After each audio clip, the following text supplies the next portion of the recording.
Right, so Israel shuts down to oust Netanyahu. Is this fanciful thinking, or is this genuinely what is about to happen? Well, Israeli commentators are saying right now, in light of this move, that either a ceasefire is agreed by the end of this week, or Netanyahu's government falls, or possibly even both. Israel has today begun a general strike. The people of Israel, who are sick and tired of Benjamin Netanyahu and his government putting their own plans before rescuing their hostages, and it is only in those terms that the people of Israel have gone on strike, following the killing by IDF forces, as many believe, still to be definitively proven, of 6 Hamas-held Israeli hostages in Rafah. For 11 months, Israeli people, along with the rest of the world, have watched Benjamin Netanyahu pretty much obsess far more over his desire to commit war crimes against the Palestinian people than try and actually rescue those hostages that Hamas took on the night of October 7th. Time after time, Netanyahu has scuppered peace talks, has changed the remit of negotiators so that the talks that would see their loved ones returned to them fail. For no more reason than keeping Netanyahu in power, reliant on far-right coalition to remain there, who will not accept any cessation of hostilities. It's a government that has been running in the sole interest of Netanyahu for far too long.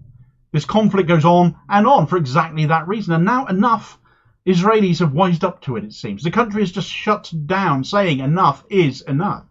So is this finally the end, therefore, of Benjamin Netanyahu? Right, so, general strike time. If only we're talking about the UK here, that would sort Starmer out a little bit, wouldn't it? So shamefully, it's not us. It is Israel, though. Either Benjamin Netanyahu agrees to a ceasefire deal, to the release of all hostages held by Hamas and end the war, or the country will remain shut down. The power all workers have to take on a despotic government that doesn't work in their interests. The power to withdraw their labour, of course. Last night, over 300,000 people gathered in Tel Aviv, one of the largest anti-government demonstrations held since October 7th, and there have been several, to once again, as they have done on numerous occasions before, demand a ceasefire and a hostage deal. They know it is Netanyahu blocking the deal. We all know it is Netanyahu blocking the deal. Israeli media itself has been so fed up with it, even they have published the details of how Netanyahu has been stymieing negotiations time after time, changing the remits, demanding more in exchange for less, even as Hamas have agreed to ceasefire proposals themselves. In one instance, giving Netanyahu everything he actually wanted, just to prove it will be he that screws up the deal himself and still not agree to it, which, of course, he then did.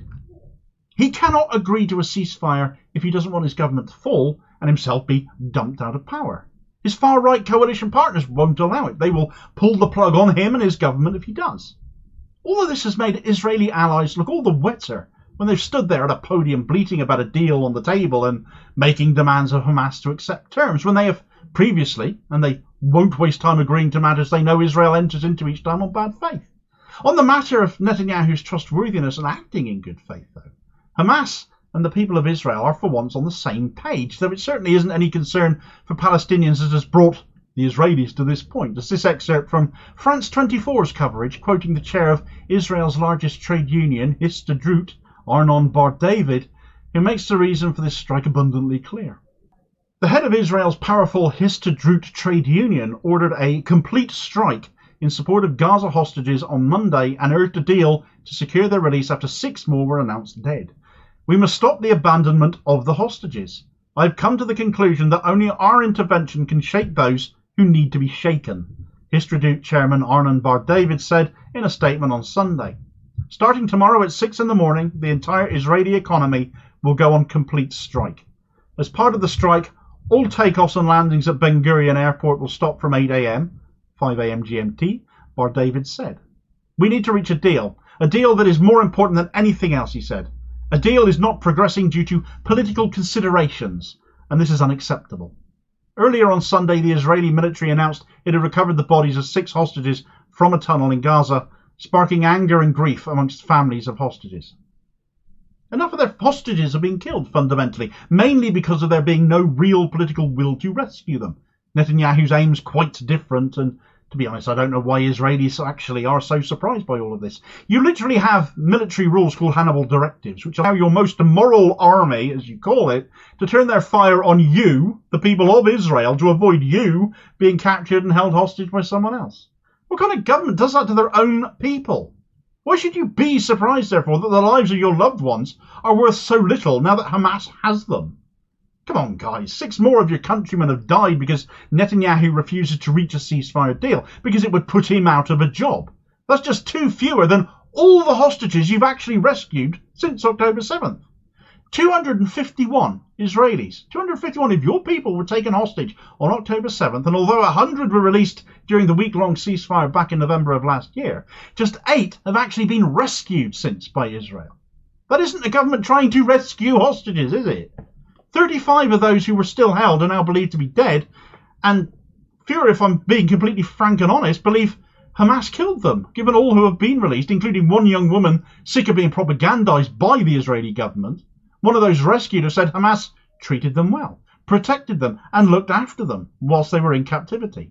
Israel, meanwhile, has laid waste to Gaza indiscriminately end to end, and given these latest 6 died in Rafah, the end of the Gaza road for Israel in the far south on that Egyptian border, well, no amount of propaganda by Netanyahu and those still loyal to him will wash anymore. There are something like 65 or 70 hostages still alive in Gaza, it is believed, and their families want them back, and of course they do. So what does this strike look like today then, now that it is underway? Ben Gurion Airport, as aforementioned, has been closed down. It is Israel's main transport hub. That will have a significant knock-on effect for all other industries, banking, healthcare, more besides. Roads have now been blocked. The main manufacturers in Israel have sided with the unions. Have you ever heard such a thing as that? Bosses standing with workers and their unions. But in this case, they have common cause. They all operate under a government that cares nothing for their own people, their own families. And this even includes the tech sector, the big economic powerhouse in Israel these days. So this is looking insanely bad for Netanyahu if, as has been said, this strike action, this general strike, continues for as long as it takes. And Netanyahu starts listening to someone else because who he's listening to, obvious as that seems to be, has been echoed by Haaretz newspaper columnist Gideon Levy to Al Jazeera in this excerpt. Gideon Levy, a columnist with Israel's Haaretz newspaper, told Al Jazeera that Netanyahu has been defending the right-wing parties in his government that are against any concessions to Hamas. They, the parties, could not care less about the hostages, he said. Levy stressed that within Netanyahu's Likud party, the largest group in the government, Netanyahu wields a lot of power and the party therefore supports him. Therefore, the challenges from within the government are very limited, he said. The real, only possible challenge would be the streets, but it is too early to judge. Of course, Netanyahu is taking his orders from the likes of Bezalel Smotrich and Itamar Ben-Gvir because they'll walk if he doesn't listen to them, do their bidding, and should the government fall, which it now could anyway, the courts then await him. Levy is right, though. Netanyahu will do anything to stay in power. He has powerful nation-state allies like the US to back him up all the time and stop Israel from ever coming under the sanction and censure it absolutely should be for the genocide it is committing. So the only way for this to change is for the people of Israel to do it for themselves. That this has a knock-on effect for Gaza and the West Bank is notwithstanding. These protesters, Histadrut, they care nothing for Palestine or Gaza. It is self-interest driving them. We're talking about 6 dead Israeli hostages having triggered this move, yet in the last 24 hours, another 52 Palestinians have been killed. So no mention of them, of course, though. And yet the result of this strike action, we can hope, will end up benefiting both sides. A new Israeli government without a self-serving despot at its head, beholden to far-right maniacs, would, we can hope, follow. But we also need to see that Palestinian state made real too now. We can't allow things to go backwards again if things finally come to a head this week. An internal strike action bringing Israel's economy to its knees finally ends the genocide of the Palestinian people and sees those hostages returned. Ideally, the 10,000 Palestinian hostages Israel hold as well seems only fair, but, well, I won't hold my breath on that one. Meanwhile, the UN Security Council have this last week voted against Israeli interests and did so unanimously, in a way that, given the increasing tensions between Israel and Hezbollah in Lebanon, you can imagine will have incensed them no end. Get the details of that story in this video recommendation here as your next watch, and I'll hopefully catch you on the next vid. Cheers, folks.